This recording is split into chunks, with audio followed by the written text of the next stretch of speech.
So, last night, me, my father, and both of my sisters were watching the eighth episode of the King of the Hill revival, and yeah, I liked it.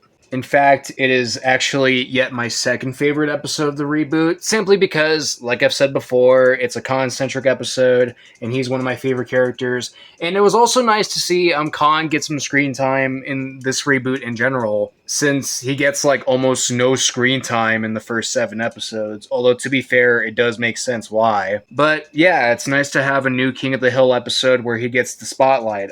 Now, I don't exactly like this episode as much as certain other Khan episodes of the original King of the Hill, such as 3 Days of the Condo and Redneck on Rainy Street, for example. But I'd still definitely rather watch this one than the final episode of the original King of the Hill, and especially that Country Club episode. However, yeah, no offense to Khan's new voice actor here, but I do think they could have done a better job with Khan's new voice in the King of the Hill reboot. I mean, I wouldn't say it's that hard to get used to, but yeah, at the same time, I wouldn't exactly say that they did Khan's new voice justice here. Like in the reboot, I feel like he sounds more like a teenage version of himself rather than an older version of himself. And I guess a similar thing could apply to Ted's new voice, but honestly, like every time I hear Ted's new voice, I just quickly forget about it. However, with Toby Huss replacing Johnny Hardwick as Dale, on the other hand, yeah, I thought that Toby did a really good job with Dale in this episode. Honestly, probably a better job than I was expecting. Although Dale should probably be one of the easiest characters in the show to do an impression on. But still, Toby Huss did a really good job. But apart from this being a Khan episode and the voice acting,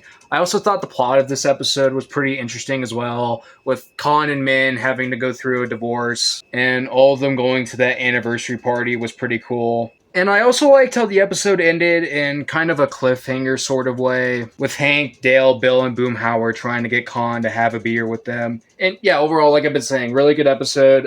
My second favorite episode, the reboot so far. Not my first favorite. I doubt that episode 4 will be beaten for me. But as of now, episode 8 takes home the silver for me with the 4 out of 5 star score, leading to me ending this video here. So bye you guys, have a good night, and thanks for watching this.